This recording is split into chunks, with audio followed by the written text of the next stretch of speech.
मित्रांनो, थोडं तुझं थोडं माझं या मालिकेच्या आजच्या भागामध्ये आभा आता बाहेर येते आणि तेजसला म्हणते, दादा ऐक ना, तुला माहीत आहे का वहिनीला नवीन जॉब मिळाला आहे मोठ्या कंपनीमध्ये. त्यावेळी आता तेजस विचारतो, असा कसा? मी त्यांना सांगितलं आहे की नका जाऊ, जॉब वगैरे करू नका, पण ते ऐकतच नाही आहे. आणि तुला किती वेळा सांगितलं ग, मैत्रिणीसारखी त्यांच्याबरोबर ट्रीट कर, अजिबात असं वहिनी वगैरे म्हणू नको. मग आता ती तुझी बायको आहे म्हटल्यावर वहिनी म्हणावंच लागणार ना, तुमच्या नात्याला अर्थ आहे का, असं आता आभा म्हणते. मग आता तेजस म्हणतो, त्यांना सांगा की नको करू हा जॉब, मी पण सांगतोय. की आभा म्हणते, जर वहिनीला जॉब करायचा असेल तर करू दे ना, कारण आपल्या गायत्री वहिनीला तोडीस तोड देणारी कुणीतरी आपल्या घरात आहे असं आपल्याला म्हणता येईल. म्हणजे गायत्री वहिनीला कसं जरा सडेतोड उत्तर देखील देता येईल, कारण आपली मानसी वहिनी आहे ना, खूप स्ट्रॉंग आहे आणि ती नक्कीच गायत्री वहिनीचा माज उतरवू शकते. तुला समजतंय ना? तेव्हा तेजसला समजतं की नक्की काय करायचं. म्हणूनच तो म्हणतो, बरोबर आहे, हे होईना बात, असं म्हणून तो आभा एकमेकांच्या हातावर टाळ्या देतात. इकडे आता तात्या हे सोनं हातात घेतात. त्याच वेळी आता सुनंदा म्हणते, काय करताय हो? मग आता तात्या म्हणतात, संध्याकाळी मुलं येतील ना सोनं द्यायला, मग जास्त घाई व्हायला नको, या विचाराने मी आत्ताच ते तोडून व्यवस्थित ठेवतोय. त्याचवेळी नैवेद्याची तयारी झाली ना सगळी, असं आता तात्या विचारतात. मग आता श्रीखंड आपल्या आभाने बनवले असं सुनंदा म्हणते. तात्या आता हसतात आणि विचारतात, आपल्या आभाला बनवता येते ना श्रीखंड नक्की? मग आता तेवढ्यातच मानसी तेथे येते आणि म्हणते, झालंय, श्रीखंड बनवून झालंय आणि आभानेच केलंय. तेव्हा मानसीला पाहताच या दोघांचाही चेहरा पडतो. ती सुनंदाला म्हणते की मावशी, हे सोनं घ्या ना माझ्याकडून, असं म्हणून ती हात पुढे करते. त्यावेळी सुनंदा नकार देते. मग आता लहान लहान मुलं ही सोनं द्यायला येतीलच ना, मग त्यातलंच एक लहान मूल मला समजा ना, असं मानसी अगदी प्रामाणिकपणे त्या दोघांनाही म्हणते. तेव्हा तात्या म्हणतात, कसं आहे ना, लहान मुलं कधीही विश्वासघात करत नाहीत. त्यावेळी आता मानसी ही एकदम शांत होऊन जाते आणि पुन्हा आपला हात पुढे करते. तेव्हा सुनंदा आता तिला सोनं देते. दोघीही एकमेकींना सोनं देतात. तर आता लगेच मानसी सुनंदाचा आशीर्वाद घेते.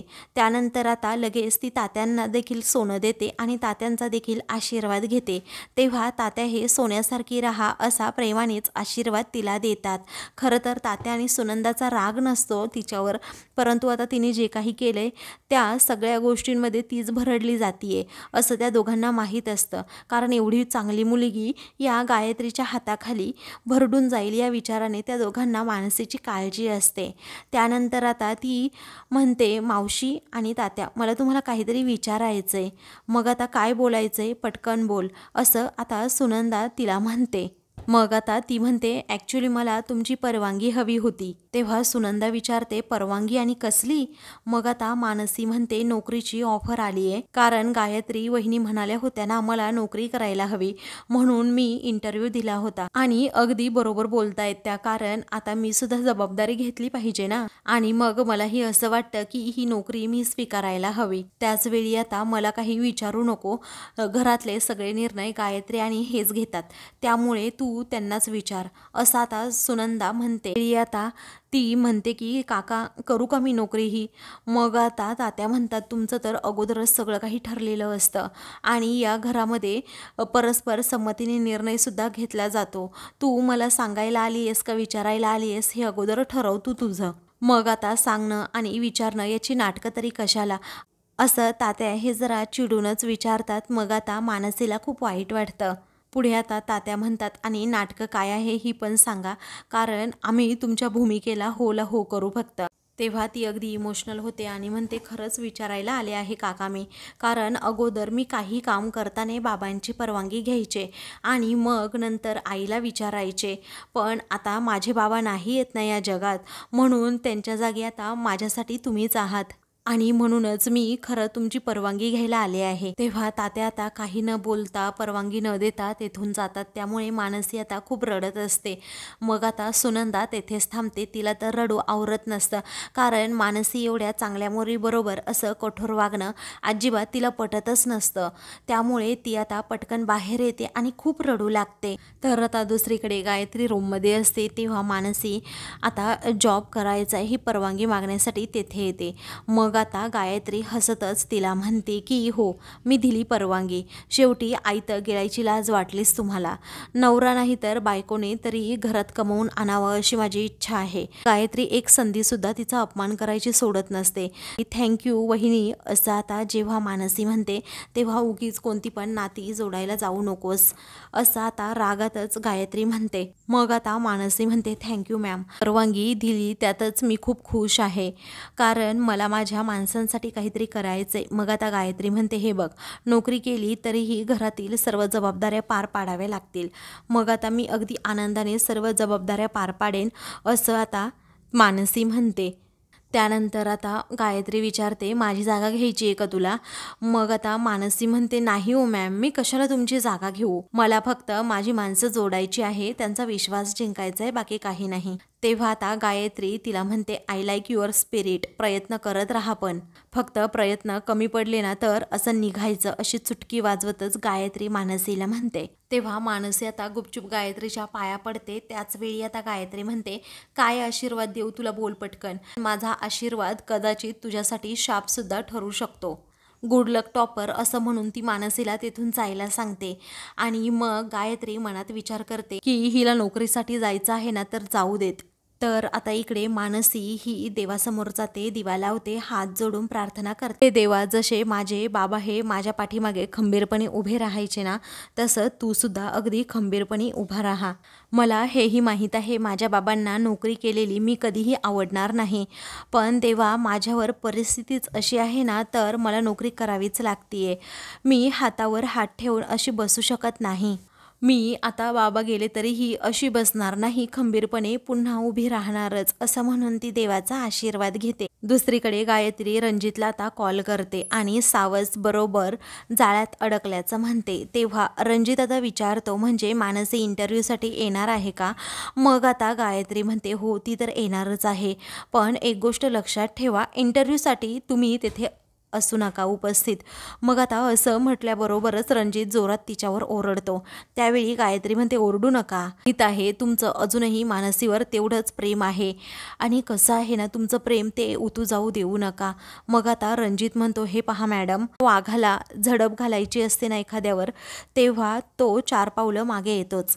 त्यावेळी गायत्री म्हणते हो, आवडला मला तुमचा कॉन्फिडन्स. आता तो कॉन्फिडन्स आहे ना तो ओव्हर कॉन्फिडन्स होऊन देऊ नका, म्हणजे झालं, म्हणजेच अडकलेलं सावस असं सुटू देऊ नका. ऑल द बेस्ट, असं म्हणून ती आता फोन ठेवते. तर इकडे आता मानसी ही इंटरव्ह्यूसाठी निघालेली असते आणि ती सारखी तेजसला शोधत असते आणि म्हणते की राष्ट्रहित कुठे गेले असतील, कारण जाताना मला त्यांना भेटून जायचं होतं, कारण त्यांना भेटणं खूप महत्त्वाचं आहे, असं म्हणून ती इकडे तिकडे पाहते. परंतु आता तेजस तेथे नसतो, म्हणूनच ती आता विचार करते की फिक्स झाल्याचीच बातमी त्यांना आनंदाची देते, म्हणजे तेही खुश होऊन जातील. या विचाराने ती आता लगेच निघते. ती आता थोडी उदास असते, कारण तेजसला काहीही करून तिला भेटायचंच असतं आणि ती त्याच विचारामध्ये आता रस्त्याने चाललेली असते. तेवढ्यातच तेजस बाईकवरून येतो आणि जोराजोरात हॉर्न वाजवतो. मग आता तो कर्कश आवाज ऐकून आता मानसी कान बंद करून घेते आणि म्हणते ओ, काय पद्धत आहे का ही वाजवायची? आणि मग तेजस तिच्याजवळ येऊन गाडी थांबवतो. तर आता ती म्हणते तुम्ही आहे का? अहो, असं कुठे वाजवतात का? किती त्रास होतो बरं कानांना. मग आता तो म्हणतो आपली स्टाईलच आहे ही, नुसतं वाजत गाजतच यायचं, असं शांत नाही यायचं. तेव्हा आता ती म्हणते अहो, तुम्हाला मी किती शोधत होते तिथे राष्ट्रहित आपल्या घराजवळ, तुम्ही तिथे नव्हतात बरं. मग आता तो म्हणतो ठीक आहे, आत्ता भेटलो ना. मग आता ती म्हणते मी इंटरव्ह्यूसाठी चालले आहे. तो म्हणतो ऐका ना, खरंच चालला आहात का तुम्ही इंटरव्ह्यूसाठी? गरज आहे का याची? कारण गायत्री वहिनीला मी सांभाळून घेतो, जे काही बोलतीये ना त्याबद्दल तुम्ही अजिबात विचार करू नका, तुम्ही तुमच्या मनाचं ऐका आणि तसा निर्णय घ्या, आणि मी करतो ना नोकरी, तुम्ही का करताय? त्यावेळी आता मानसी म्हणते मला हे म्हणायचंय, तुम्ही एकटे काय काय जबाबदाऱ्या घेणार आहात, आणि मी काही जबाबदाऱ्या घेतल्या तर काय हरकत आहे तुम्हाला? आता आपलं एक नातं आहे हे तुम्ही विसरलात का? तेजस म्हणतो मी तेच म्हणतोय तुम्हाला, हे नातं विसरून जा. अहो लकी चार्म, हे नातं अपघाताने जोडलंय हो, या नात्यापायी एवढी मोठी जबाबदारी तुम्ही घेणार, हे करू नका ना प्लीज. अहो खरंच नका काही करू. मग आता मानसी म्हणते तुम्हाला एक सांगू का? वेळी मानसी म्हणते तुम्हाला एक सांगू का? अहो तुमचं आणि तुमच्या बाबांचं नातं कसं आहे हे तुम्हाला माझ्यापेक्षा जास्त चांगलं माहीत असेल, बरोबर ना?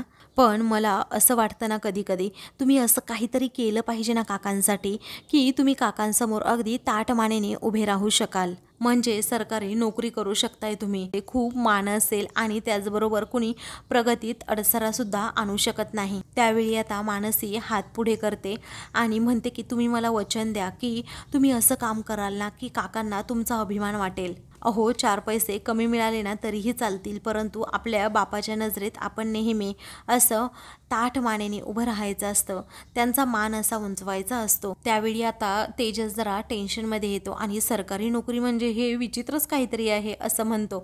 मग आता ती म्हणते राष्ट्रहित प्लीज, मी तुमचं थोडं तरी ऐकते ना, मग तुम्ही माझं थोडं ऐकायला काय झालं, वचन द्या बरं मला, असं म्हणून ती आता हात पुढे. तो आता म्हणतो की मी तुम्हाला गाडीवर सोडतो, चला बरं बसा. मग आता ती गाडीवर बसते तेव्हा तेजस म्हणतो तुम्ही खांद्यावर हात ठेवू शकताय हां, कारण गाडी ही वायुवेगाने असते, मग तुम्ही मागच्या मागे कधी उडून जाल मला कळणार सुद्धा नाही. तेव्हा आता मानसी हसते आणि म्हणते काहीही बोलताय हा तुम्ही, असं म्हणून ती त्याच्याकडे पाहून हसते. दोघेही आता ही गप्पा मारत मारत तिकडे जायला निघतात. इकडे गायत्री ही मेकअप करत असते, त्याच वेळी छाया आता तेथे जाते. ती जरा टेन्शनमध्ये असते तेव्हा गायत्री विचारते काय झालं.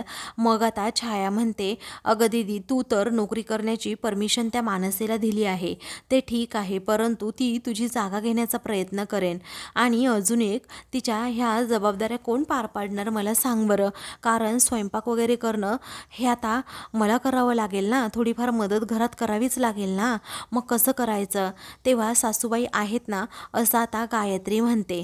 त्यावेळी आता मानसीने नोकरी करणं ह्यावेळी तरी माझ्यासाठी सर्वात जास्त महत्त्वाचं असल्याचं गायत्री आता छायाला सांगते आणि काही दिवस तू सुद्धा कामामध्ये मदत कर, कारण तू कामात मदत करणं खूप महत्त्वाचं आहे. जर मानसी नोकरीला गेली तर इथे खूप मोठं महाभारत घडू शकतं, याचा अंदाज तुला नाही आहे अजून. मग आता छाया विचारते काय.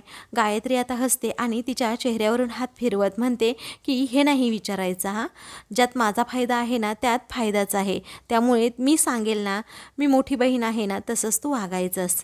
तेव्हा छाया आता पुन्हा कारण विचारते. मग आता कारण नाही सांगत पण परिणाम सांगते. तेव्हा छाया म्हणते मग सांग.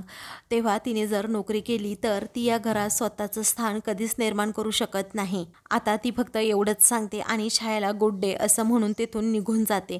तर छाया आता वेड्यासारखी विचार करत बसते. आता नक्की कसं स्थान निर्माण करणार नाही ही मानसी, कळतच नाही आहे. इकडे तेजस हा मानसीला घेऊन आता चाललेला असतो. तेव्हा आता मानसीला मध्येच तो थांबवतो. तेव्हा ती विचारते अहो राष्ट्रहित काय झालं, गाडीवरून खाली उतरायला सांगतो. मग आता ती म्हणते हो झालं काय ते तरी सांगा. तेव्हा तेथे आता चहाचा स्टॉल असतो. मग आता ती म्हणते अहो खूप उशीर झालाय, तुम्ही असं का करताय, तरी सांगा ना, आपण आल्यानंतर चहा पिऊयात ना प्लीज. मग आता तेजस म्हणतो हो डोळे बंद करा म्हणजे आपल्याला उशीर नाही होणार. तेव्हा मानसी आता डोळे बंद करते. तेव्हा तेजस आता तिच्या हातावर साखर देतो. मग आता तो म्हणतो आता डोळे उघडा आणि खाऊन टाका.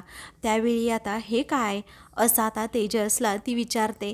मग आता तो म्हणतो की कसं आहे ना, तुम्ही इंटरव्ह्यूसाठी चालला आहात, दही साखर खातात ना कोणत्याही चांगल्या कामासाठी जाताना. आमचे चहावाले काका कसे चहामध्ये दही टाकत नाही, मग म्हटलं साखर खायला द्यावी. तेव्हा ती आता साखर खाते आणि तेजसकडे खूप प्रेमाने पाहत असते. आता तिच्या डोळ्यात चटकन पाणी येतं. मग आता तो विचारतो काय झालं, तिखट होती का साखर जरा. हसतच तो आता विचारतो. मग आता मानसी म्हणते नाही हो तिखट नव्हती, पण आई आणि निधीची आठवण आली. तेव्हा आता तेजस म्हणतो त्यांनाही तुमची आठवण येत असणार म्हणूनच सांगतोय लकी चार्म, हे सगळं सोडा तुम्ही आणि मुक्त व्हा, त्यांच्याबरोबर राहा. त्याचवेळी आता मानसी म्हणते मी आई म्हणाली ना तसंच करणार आहे, मी तुमच्याच घरात राहून तुमच्या घरातील सर्वांची मनं जिंकणार आणि तेव्हाच आईला मी भेटेन आणि तेव्हा तिच्या डोळ्यात आनंदाश्रू असतील. आता त्या दोघांचं असं बोलणं सुरू असतानाच रणजितची गाडी तेथे येऊन पोहोचते. त्याचवेळी आता तो गाडीतून खाली उतरतो आणि मानसीकडे खूप प्रेमाने पाहत असतो. तर आता मानसी रडत असते म्हणून तेजसा रुमाल तिला देतो येतो. मग आता ती डोळे पुसते आणि मग त्याच्याकडे हसत पाहत असते. तर इकडे रणजितची वेगळीच नजर तिच्यावर असते आणि तो वेड्यासारखा तिच्याकडे पाहत असतो. मग आता मानसी स्वतःकडेच तो रुमाल ठेवते. त्यावेळी तेजस म्हणतो, चोर, ह्यावेळी ना तुम्ही रुमाल चोर आहात, तुमच्याकडे ना पक्की हातचलाखी आहे, असं म्हणून तो आता तिची गंमत करत असतो आणि मोठ्या मोठ्याने म्हणतो की रुमाल चोर, रुमाल चोर. तेव्हा ती आता पटकन आपले अश्रू पुसते आणि म्हणते, अहो हे काय बोलताय तुम्ही, असं म्हणून ती सुद्धा आता हसू लागते. तेव्हा तेजस म्हणतो, तुम्ही हसलात ना, हा तेच माझ्यासाठी खूप महत्त्वाचं आहे. नेहमी असं हसत जायचं इंटरव्ह्यूसाठी, यासाठीच मी तुम्हाला हसवलं आणि रुमाल चोर म्हटलं. तेव्हा मानसीला आता तेजसच्या या गुणांचं खूपच कौतुक वाटतं की मी जरीही रडत असले तरीही हे मला किती हसवतायत आणि किती काळजी घेतायत. आता ते दोघेही तिथून चाललेले असतात. त्याचवेळी आता तेजस साहेब कसे आहात तुम्ही, असं रणजित आता विचारतो. रणजितला समोर पाहून मानसीला प्रचंड राग येतो. तेव्हा आता ती रागातच त्याच्याकडे पाहत असते. मात्र रणजित आता हसतच तिच्याकडे पाहतो. तेव्हा एक स्पेशल कटिंग घ्यायची का, असं आता रणजित तेजसला विचारतो. तेव्हा तेजस म्हणतो, नको, आम्ही घेतलाय. मग आता मानसी लगेच गाडीजवळ जाऊन रागातच उभी राहते.